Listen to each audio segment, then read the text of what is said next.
Thank you for joining us for another weekly segment of Retirement Coffee Talk, home of Zinnia Wealth and Zinnia U. I'm your host, Cherise Rivers, and I'll be guiding you through the COVID-19 health and wealth updates. Dr. Lang of Central Florida made some recommendations to help reduce the virus. He started out with saying, if you're going out and about, make sure you're wearing some sort of mask and glasses. If you do not have a mask, you can have a handkerchief. And one lady even called in and said you could use a coffee filter underneath that handkerchief. If you are having groceries brought to your house, make sure they leave them outside by the door and they do not come into your home. Non-perishable items, he recommended that you leave them outside for an hour or two because the UV light helps kill any bacteria. Now for the vegetables and meats and milks and poultry, he went ahead and recommended bring those in and wipe them down with some sort of Lysol and sanitizer. When it comes to your fruits and vegetables though, he did recommend if you eat them raw to go ahead and flash boil them for 10 seconds at least or put them in the microwave. Don't forget, always wash them with water and soap.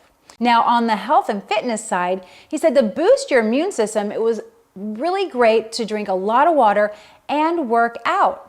Secondly, he said take your probiotic, vitamin C, vitamin D, and maybe some colloidal silver to help fight the germs. He does not recommend this for everybody, so this is by consultation. It's Easter weekend, and I know a lot of you are getting antsy and you wish that your churches were open for you to attend service on Sunday. Well, there are a few churches locally doing some very interesting things. We're going to start with Marion County's Church at the Springs.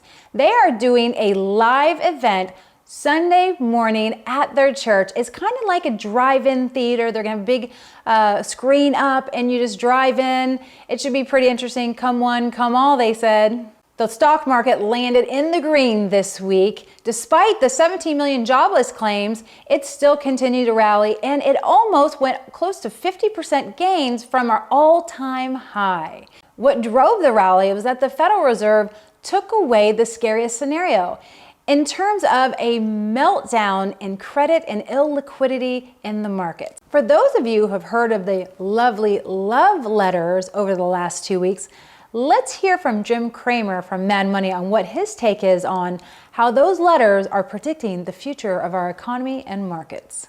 That's why I don't believe we can have that V-shaped recovery. There's too much fear. And unlike the Great Depression, when the only thing we had to fear was fear itself, this time we have good reason to be afraid. So no matter how much money the government pumps in the economy, we won't be able to have a real recovery until we beat the virus. Without a treatment or a vaccine, the best you can hope for is a U-shaped recovery. And hey, a U-shaped recovery isn't all that bad. It's not an L where we just level off at a lower level. That's a hedge fund favorite, by the way, judging by the whining I hear. Or a W where we start the rebound and then go right back down and then go back up. But that would be, by the way, the W, I have to talk about that later this week. That's the worst of all.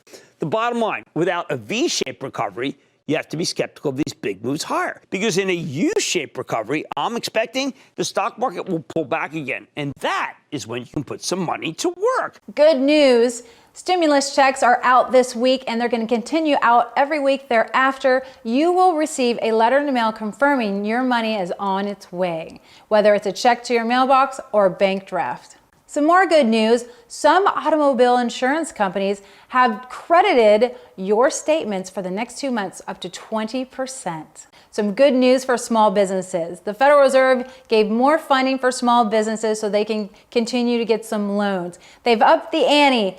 10,000 employees or less can now apply for this loan. And there is a cap of $2.5 billion in revenue for the companies. Secondly, it's a 4-year loan and they are deferring interest and principal payments for 1 year. If you have already applied for the PPP grant, you can still apply for this loan. Thank you for joining us for another episode of Retirement Coffee Talk on your health and your wealth. Don't forget to join us every Saturday and Sunday morning on 97.3 FM The Sky for our radio show, Live by Design, Not by Default. And we'll see you here next week.